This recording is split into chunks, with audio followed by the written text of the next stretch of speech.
കീഴടങ്ങിയ ഒരു മനുഷ്യനു നേരെ നിയമപാലകർക്ക് വെടിയുതിർക്കാൻ കഴിയുമോ? ഇല്ല എന്നാണ് ജനാധിപത്യ രാജ്യത്തെ നിയമം. പക്ഷേ ബീഹാറിലെ ഭോജ്പൂരിൽ കഴിഞ്ഞ ദിവസം സംഭവിച്ചത് മറ്റൊന്നാണ് കേട്ടോ. സാധാരണക്കാരുടെ അവകാശങ്ങൾക്കും വെള്ളപ്പൊക്ക ദുരിതബാധിതർക്കുമായി സോഷ്യൽ മീഡിയയിലൂടെ നിരന്തരം ശബ്ദമുയർത്തിയ 28-കാരനായ സാമൂഹ്യ പ്രവർത്തകൻ ഭരത് ഭൂഷൺ തിവാരി പോലീസിന്റെ വെടിയേറ്റു മരിച്ചിരിക്കുന്നു. നീതിക്ക് വേണ്ടിയുള്ള ഒരു ജനതയുടെ പോരാട്ടത്തെ തോക്കിൻ മുനയാൽ നിശബ്ദമാക്കിയ ക്രൂരത തന്നെയാണിതും. തിവാരിയുടെ കയ്യിൽ തോക്കുണ്ടായിരുന്നുവെന്നും സ്വയരക്ഷയ്ക്കായി വെടിവെച്ചതാണെന്നുമാണ് പോലീസ് പറയുന്നത്. എന്നാൽ ഈ കള്ളം സോഷ്യൽ മീഡിയയിൽ പ്രചരിക്കുന്ന ലൈവ് വീഡിയോകളിലൂടെ പൂർണ്ണമായും പൊളിഞ്ഞു കഴിഞ്ഞിരിക്കുന്നു. കാരണം വെടിയേൽക്കുന്നതിന് തൊട്ടു മുമ്പ് ഭരത് ഫേസ്ബുക്ക് ലൈവിലായിരുന്നു.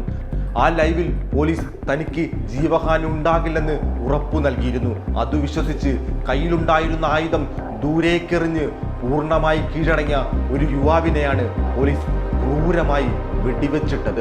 ഒരു ക്രിമിനൽ പശ്ചാത്തലവുമില്ലാത്ത ജനങ്ങൾക്കു വേണ്ടി ജീവിച്ച ഭരതിനെ മാനസിക രോഗിയായി ചിത്രീകരിക്കാനും പോലീസ് ഇപ്പോൾ ശ്രമിക്കുന്നുണ്ട് കേട്ടോ.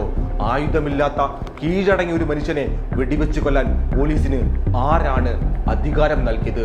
ഇത് ആസൂത്രിതമായ ഒരു ഫേക്ക് എൻകൗണ്ടർ അല്ലാതെ മറ്റെന്താണ്? ഈ കൊലപാതകം രാജ്യത്ത് വർദ്ധിച്ചു വരുന്ന എൻകൗണ്ടർ രാജെന്ന ജനാധിപത്യ വിരുദ്ധ ശൈലിയെ തന്നെയല്ലേ വീണ്ടും നമ്മെ ഓർമ്മിപ്പിക്കുന്നത്? UP മാതൃകയിലുള്ള ഇൻസ്റ്റന്റ് ജസ്റ്റിസും ബുൾഡോസർ ജസ്റ്റിസിന്റെയും തുടർച്ച തന്നെയല്ലേ ഇതും? കുറ്റവാളിയാണോ അല്ലയോ എന്ന് തീരുമാനിക്കേണ്ടത് കോടതികളല്ലേ, അല്ലാതെ തോക്കേന്തിയ പോലീസ് അല്ലല്ലോ. ഭരത് തിവാരിയുടെ മരണം BJP നേതാക്കൾ ഉൾപ്പെടെയുള്ള ഭരണ പ്രതിപക്ഷ രാഷ്ട്രീയക്കാരെ പോലും ഞെട്ടിച്ചിരിക്കുകയാണ്. സംരക്ഷകർ തന്നെ വേട്ടയാടുന്നു എന്നാണ് സ്വന്തം പാർട്ടി നേതാക്കൾ തന്നെ ഈ സംഭവത്തെക്കുറിച്ച് തുറന്നടിച്ചിരിക്കുന്നത്. ജനരോക്ഷം ശക്തമായതോടെ സ്റ്റേഷൻ ഹൗസ് ഓഫീസർ ഉൾപ്പെടെ 4 പോലീസുകാരെ സസ്പെൻഡ് ചെയ്യാനും ഉന്നതതല ജുഡീഷ്യൽ അന്വേഷണം പ്രഖ്യാപിക്കാനും സർക്കാർ ഇപ്പോൾ നിർബന്ധിതമായിരിക്കുകയാണ്. കേസ് ഇപ്പോൾ സുപ്രീം കോടതിയുടെ മുന്നിലെത്തിയിരിക്കുകയാണ്. നീതി നടപ്പാക്കേണ്ടവർ തന്നെ കൊലയാളികളാകുന്ന ഈ വ്യവസ്ഥക്കെതിരെ ഭരതിന്റെ കുടുംബവും ശക്തമായ പോരാട്ടത്തിൽ തന്നെയാണ്.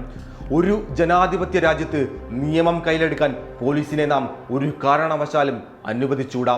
ഭരത് തിവാരിക്ക് നീതി ലഭിച്ചേ തീരൂ.